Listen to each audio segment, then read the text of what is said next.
Mis hermanos y hermanas, que el Señor les bendiga. Espero que estén teniendo un bendecido día el día de hoy. En este día quiero compartir con ustedes en esta serie de Daniel que estamos haciendo el capítulo 2. Daniel es un libro histórico profético, ¿cierto? Un libro muy interesante en el cual podemos hallar la profecía, ¿no? De este mundo. Cuando conectamos Daniel y Apocalipsis es maravilloso porque conocemos la historia escatológica y profética, ¿no? De lo que era o de lo que pasó, de lo que pasa y de lo que va a pasar en el futuro hasta el final de los tiempos, hasta que nuestro Señor y Salvador regrese en las nubes de los cielos. Entonces la verdad es que es un libro muy fascinante de estudiar. Me corresponden el capítulo 2 y el capítulo 7, que son dos capítulos, en los cuales la profecía se conecta en la historia de la estatua de Nabucodonosor y también en la visión que tuvo Daniel en el capítulo 7, que es la conexión o la continuación, ¿sí? Un paralelo con Daniel 2 en el sueño de la estatua de Nabucodonosor, quien nos relata y nos cuenta proféticamente la historia del mundo, prácticamente desde Babilonia hasta el final de los tiempos. Específicamente nos muestra cuáles son los reinos que van a predominar en cada época y en cada etapa de esta tierra, de los que reinaron y de los que próximamente reinarán. Sabemos que en estos momentos podemos estar aún en las uñas, en los dedos o en las uñas ya, en el mugrecito de los pies de la estatua de Nabucodonosor, ¿no? Entonces, pues, si quieren, en el próximo video, cuando lleguemos ya al capítulo 7 de Daniel, voy a dar la explicación profética de este capítulo en paralelo con Daniel 2, Daniel 7. El día de hoy quiero que prestemos un poco atención a Daniel 2. No tanto la historia profética, la parte profética, sino la parte de la historia, ¿no? De lo que sucedió en ese momento. Me fascina bastante, la verdad, la profecía, pero me fascina mucho esta historia. Especialmente el capítulo 2 y el capítulo 3 de Daniel son fascinantes, la verdad. Cuando los miramos, cuando los contemplamos, vemos la fidelidad de aquellos jóvenes, ¿cierto? Pero bueno, no voy a hablar de eso hoy.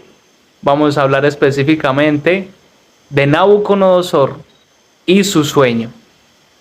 Entonces, para empezar, quiero tener una corta palabra de oración. Los que puedan acompañarme pueden inclinar su rostro allí donde estén y vamos a orar. Padre Celestial, que moras en lo alto de los cielos, a tu nombre, Señor, sea la gloria, la honra y la alabanza. Gracias, Señor, por tantas bondades y tanta misericordia que tienes para con nosotros. Ayúdanos a confiar en ti, pues sabemos que tú eres el Dios que está al control. Pues tú eres quien conoce el fin desde el principio y quien lo ha revelado a tus siervos los profetas, en los cuales podemos nosotros encontrar allí tu palabra y tu revelación, Señor. Y así podemos estar seguros de que aunque veamos el mundo en desorden y en caos, tú estás al control, oh Dios del cielo. Bendito sea tu nombre por los siglos de los siglos, Señor. En el nombre de Jesús pedimos tu palabra, Señor, llegue a lo más profundo de nuestro corazón y podamos nosotros entenderla, pero también de ella sacar lecciones de vida para la vida eterna y de esa manera, Padre, podamos poner por obra tu palabra y de esa manera serte muy leales a ti, Señor. En el nombre de Jesús oramos.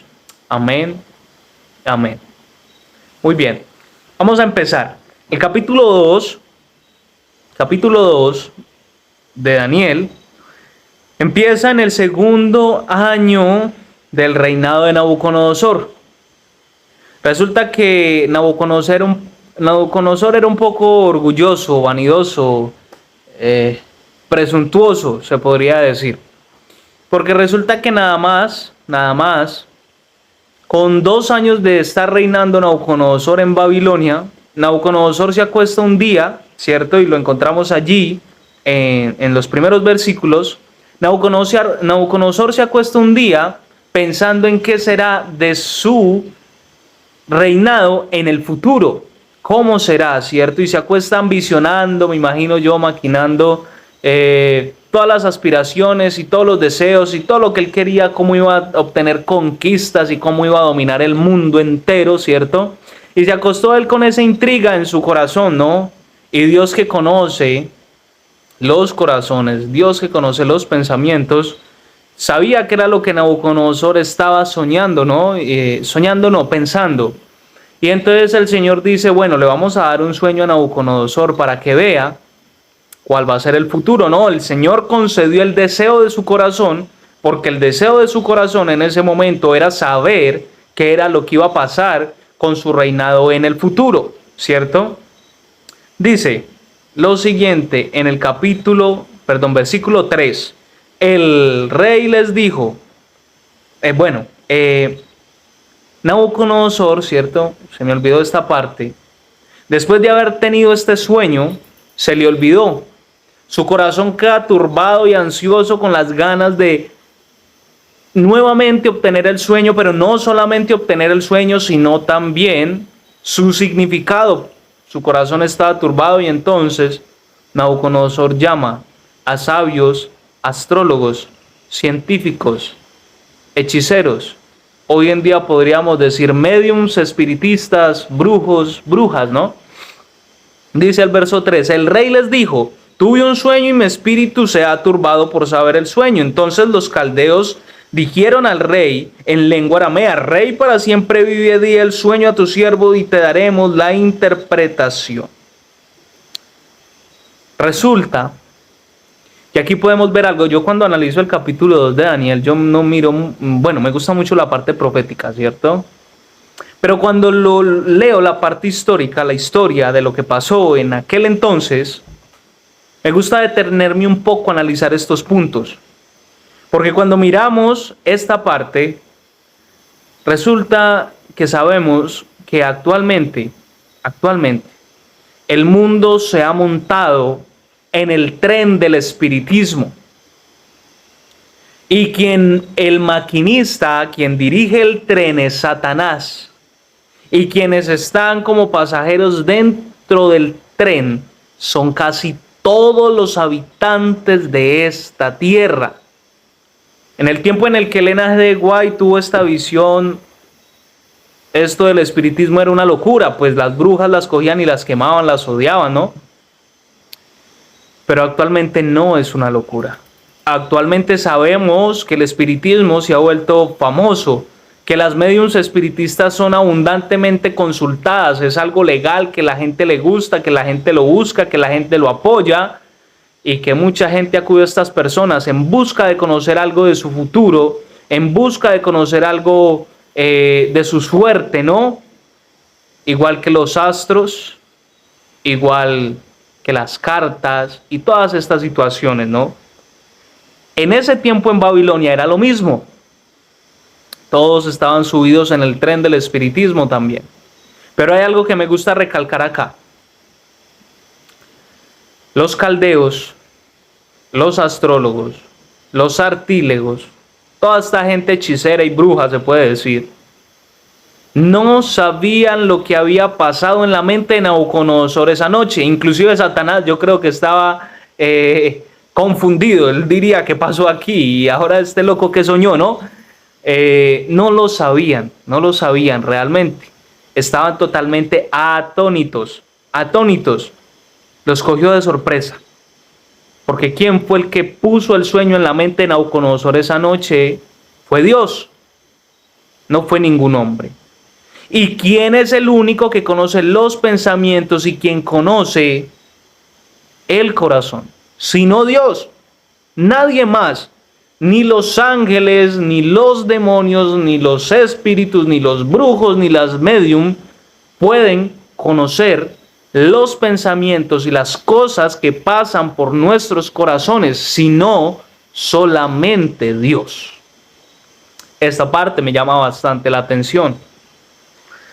Porque dice en el verso 9, perdón, en el verso 10, los caldeos replicaron: no hay hombre sobre la tierra que pueda declarar este asunto al rey. Además, ningún rey, príncipe y señor pidió cosa semejante a ningún mago, astrólogo o caldeo. Ellos estaban reconociendo que no tenían el poder para ver el futuro o leer la mente humana cuando profesaban hacerlo, y por eso Nabucodonosor les dice,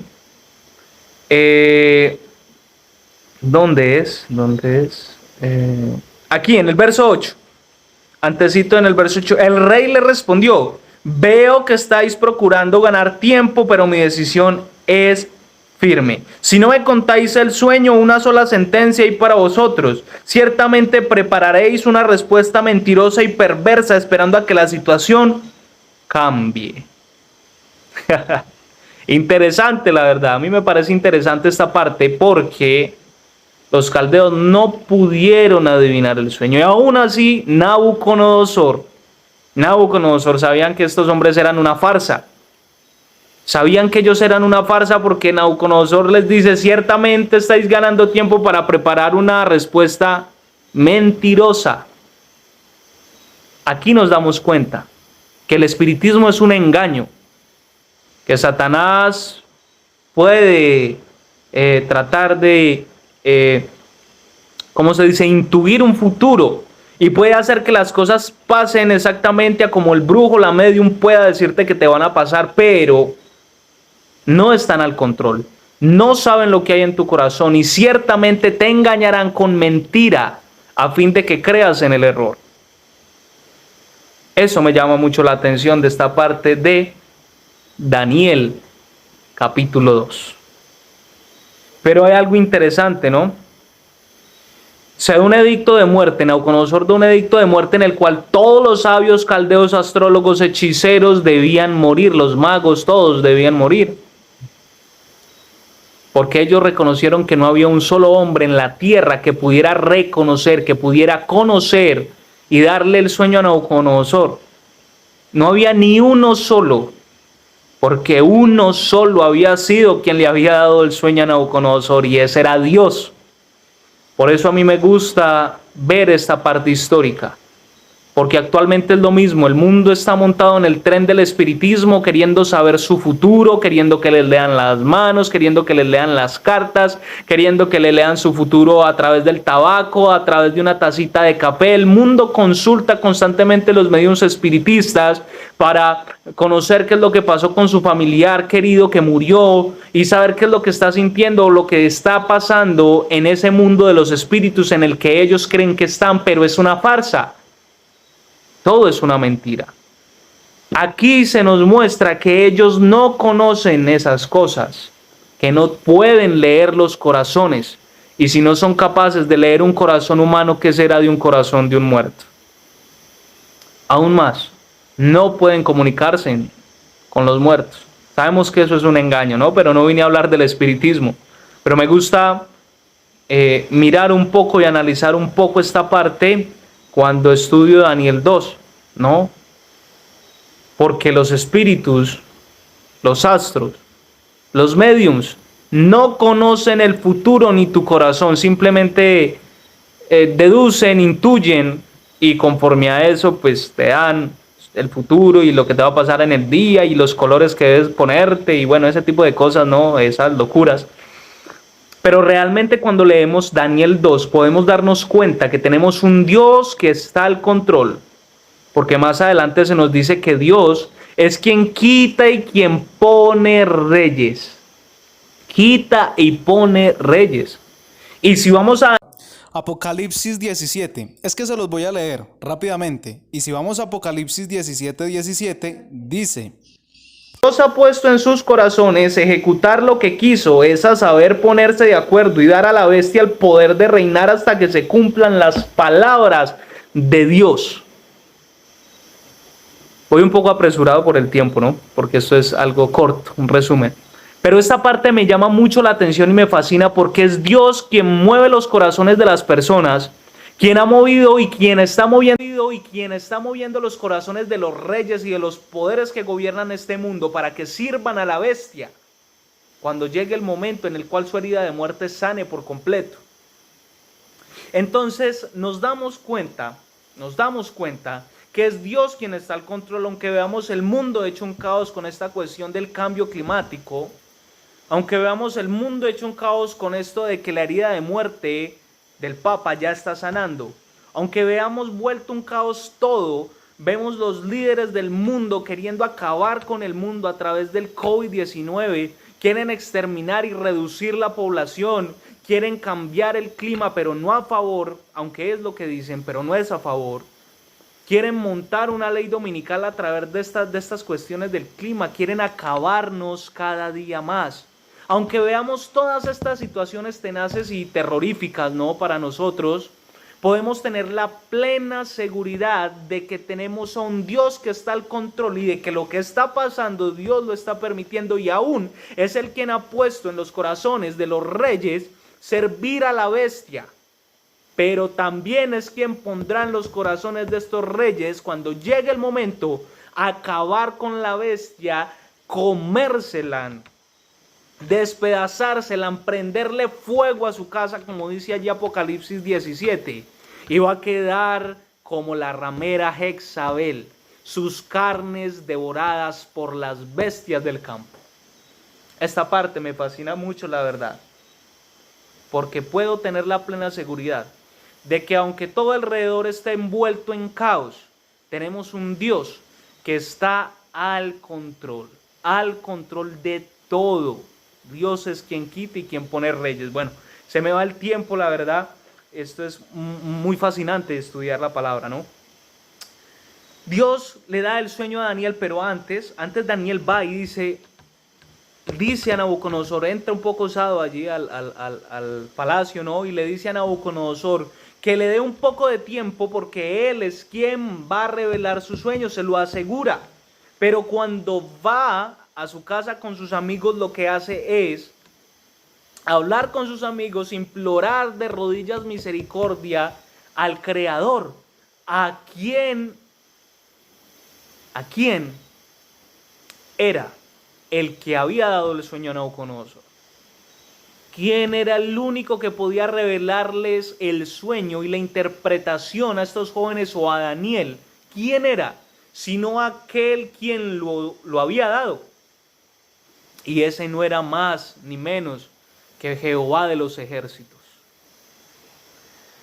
El Señor le revela el sueño, ¿no?, a Daniel. Y Daniel va a Nabucodonosor a revelarle el sueño, ¿no? Lo bonito es que Daniel da toda la honra y la gloria al Señor. Porque cuando Nabucodonosor le pregunta a él que quién era para saber y para interpretar y para conocer el sueño, Daniel le dice, ni los sabios, y se pone al primero porque él era uno de los sabios de Babilonia, y dice, ni los sabios, ni los astrólogos, ni los caldeos, no hay un hombre en esta tierra que pueda revelar el sueño, ¿cierto? Y Daniel dice, y a mí me fue revelado en el verso 30 este misterio, no porque en mí haya más sabiduría que en otros, sino para que yo notifique al rey interpretación y para que entiendas los pensamientos de tu corazón, porque Nabucodonosor se había acostado pensando en qué iba a hacer de su reino en el futuro. Dice, la cabeza de la estatua era de oro, y bueno, y conocemos ya la parte de la estatua, ¿no? Por el tiempo no les explico bien. Los que quieran pueden esperar a que lleguemos al capítulo 7 y ahí voy a dar la interpretación profética de una manera también muy resumida. Pero tengamos en cuenta que nuestro Dios está al control. Que Dios es quien le dio el sueño a Nabucodonosor y se lo quitó. Que Dios fue quien le permitió a Daniel, o le reveló a Daniel el sueño y la interpretación, y fue que por causa de él, por un solo justo como Daniel, fueron salvados todos estos brujos, astrólogos, hechiceros, caldeos, magos y toda esta gente. Eso es una parte muy interesante de analizar también. Y que Daniel glorifica al Dios del cielo en vez de llenarse él y decir, sí, yo interpreté, no, él glorifica a Dios a través de la interpretación que Dios le había dado del sueño. Esta parte es muy bonita. Ahora, conocemos la estatua, ¿no? Conocemos la estatua y voy a dar una corta explicación porque ya son casi 20 minutos y no quiero comerme demasiado tiempo, porque se supone que estos son análisis cortos, pero ¿cómo hacerlo corto cuando esto es un tema tan interesante y fascinante de estudiar, ¿no? Bueno, la estatua de Nabucodonosor, yo creo que como adventistas esta es una de las profecías que más conocemos, ¿no? En la estatua de Nabucodonosor conocemos la historia de lo que pasó, lo que está pasando y de lo que pasará. De una manera muy resumida, Daniel 7, estudiado con Apocalipsis 12, 13 y 17, pues nos da a nosotros ya un panorama más amplio de la historia y del cumplimiento de la profecía, de lo que fue, de lo que pasa y de lo que será, ¿no? Pero bueno, básicamente sabemos que la estatua es una estatua en la cual viene de metales en degradación, ¿no? Porque la cabeza es de oro, Babilonia, el pecho es de plata, Medo-Persia, el vientre es de bronce, Grecia, las piernas son de hierro, Roma imperial, y los pies mezclados de barro con hierro, que es una mezcla que no se mezcla a la final, que están unidos como en casamiento, pero a la final nunca se mezclan. Que es Roma papal, ¿no? El poder político con el poder papal, o mejor dicho, el convenio, la unión de la iglesia con el Estado.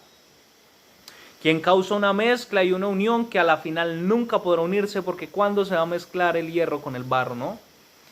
Interesante de allí es que nos muestra, y Daniel divide un poco, dice, y los pies y los dedos. A mí me llama mucho la atención, él dice, y los pies y los dedos, pero si los dedos están en los pies, ¿él por qué tenía que decir los pies y los dedos? Es porque los pies tuvieron un tiempo, y si analizamos después lo de la herida de muerte, viene después el tiempo de los dedos. Ahora, una corta explicación. Babilonia reinó en este tiempo, por eso Daniel le dice, rey para siempre vive, tú eres esta cabeza de oro, ¿no? Pero vienen los medos y los persas más adelante, en el reinado de Belsasar, quien fue muy osado en el tomar los utensilios del templo, ¿no? Y beber de las copas del templo de Dios, ¿no? Y aparece allí la mano en la pared escribiendo en un lenguaje celestial, Mene, Mene, Tekel, Uparsin, ¿no? Ahí llegan los medos persas y le dice, tu reino es quitado y dado a los medos y a los persas. Resulta que los medos y los persas llevaban un tiempo ya trabajando en la desviación del río Éufrates, ¿no? Quien era la fortaleza de Babilonia junto con sus murallas, pero el río era una de sus grandes fortalezas porque allí en el río habían cocodrilos, pirañas y era una protección, era su fuerte, el río los protegía. Belsasar se confió demasiado y se dejó llevar por su borrachera, aunque él sabía que estaba sitiado por los medos y los persas, pero no le importó porque se confió de la fortaleza de su reino, de su ejército y de la fortaleza del río Éufrates, ¿no? Ellos desvían el río, Babilonia queda desprovisto, los cogen, como dicen vulgarmente, con los calzones abajo, borrachos ya a la medianoche, se meten los medos y los persas y acaban con todo, pero aún hay que tener en cuenta que fue Dios quien le dio el reino a los medos y los persas, porque es Dios quien quita y pone reyes, porque es Dios quien está al control de todas las cosas.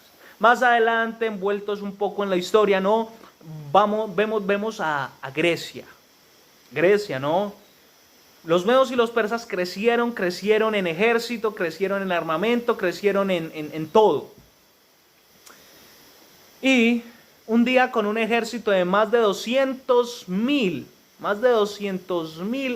hombres, se fueron en conquista de lo que era Grecia, que ya era una ciudad existente, se podría decir un gobierno existente ya, ¿no? Llegan los medos y los persas y se van a atacar contra ellos, pero Grecia era tan solo un grupo de más o menos de 25,000 hombres. Recurren a la ayuda de estos hombres que son los, déjame me acuerdo, que se me fue la paloma, y les dan más o menos 7.000 hombres, 7.000 hombres. Esparta, los espartanos, no, el rey de Esparta le da más o menos un apoyo de 7.000 hombres de ejército a Grecia, ya viendo lo que estaba pasando. En este incidente, pues Grecia logra huir y viene una segunda batalla más adelante semejante, ¿no? Y lo hago de esta manera muy resumida para no abarcar más tiempo, que ya van más de 25 minutos. Y vienen ellos en una segunda batalla. Los medos y los persas confiados de que iban a poder tomar a Grecia, pero se confiaron de su fortaleza. Y no esperaban que Grecia fuera tan perseverante y los destruyera. En fin, Grecia toma el reino de los medos y los persas. Grecia se vuelve la nueva potencia mundial, se puede decir. Y bueno, y comienzan a hacer lo que es Roma, pero Roma tiene una manera estratégica, una manera diferente de jugar. Él no juega con espada, él no juega hablando como dragón, él no juega con ejército ni con guerra. Él juega con estrategia, con astucia. Roma es diferente. Cuando uno lee un poco de la historia de cómo Roma conquistó a Grecia, es interesante, muy tremendo, la verdad, porque Roma estaba dentro de Grecia y antes fue un apoyo político y económico para Grecia. Ellos eran muy dotados, personas muy intelectuales, gente muy capacitada, y comenzaron fue a ayudar a Grecia, ¿no? Ellos nacieron ahí pequeñitos, pequeños, pero comenzaron a construir en Grecia una política o un estilo de política, ¿cierto? Una hegemonía y también una economía muy tremenda. Entonces Grecia les comenzó a dar a ellos parte en la administración del gobierno, y de esa manera Roma comenzó a hacer un apoyo grande en la parte política y en la parte económica y en la parte social de Grecia, ¿no? Y así Roma, ganándose la confianza de Grecia, fue creciendo, pero por los lados sabía que era lo que estaba haciendo, sabía por dónde iba y sabía que era lo que quería y sabía cómo jugar. Entonces, Roma comienza a ayudar a todas las provincias vecinas también, ¿no? Entre ellas Pérgamo. Pérgamo, lugar donde Pablo levantó varias iglesias. De hecho, hay una carta en el Apocalipsis también dirigida a Pérgamo. El rey de Pérgamo en este tiempo le entrega su gobierno a Roma al ver la buena estructura política y económica y social que tenía. La buena administración que Roma tenía hizo que el rey de Pérgamo sintiera que su administración no era lo suficientemente buena como para seguir gobernando, y al ver que Roma tenía una mejor administración, pues decidió entregarle su reinado a Roma. Esa parte es muy interesante también. Y así Roma fue ganando territorio. Bueno, sabemos que Roma desde el 169 antes de Cristo reinó hasta el 476 después de Cristo, donde hubo las 10 divisiones de Roma, ¿cierto? Donde Roma se dividió en 10. Y ahí es donde están los 10 cuernos, pero bueno, no me adelanto. Y en el año 538, a través de la historia que ya como adventistas conocemos, de Constantino en el 321 y en adelante, comenzó el domingo a hacer un auge, ¿no? El domingo a hacer un auge, el cristianismo llegó a Roma, pero mezclado con el paganismo. Sabemos que en el 538 comienza la supremacía papal y es cuando entramos ya a los pies de barro con hierro, ¿no? Y bueno, hasta aquí los dejo hoy. Si quieren que ampliemos un poco más el contexto del significado profético, vayan al capítulo 7, o esperen, mejor dicho, el capítulo 7 de Daniel 2. Sigan muy pendientes a nuestros videos, sigan muy pendientes a la serie de Daniel. Recordemos que si estudiamos detenidamente Daniel y Apocalipsis, habrá una reforma en nuestra iglesia. Que el Señor les bendiga grandemente. Espero que el día de hoy hayan tenido grandes bendiciones. Que el Señor los guarde, que el Señor les bendiga, que el Señor tenga misericordia de nosotros.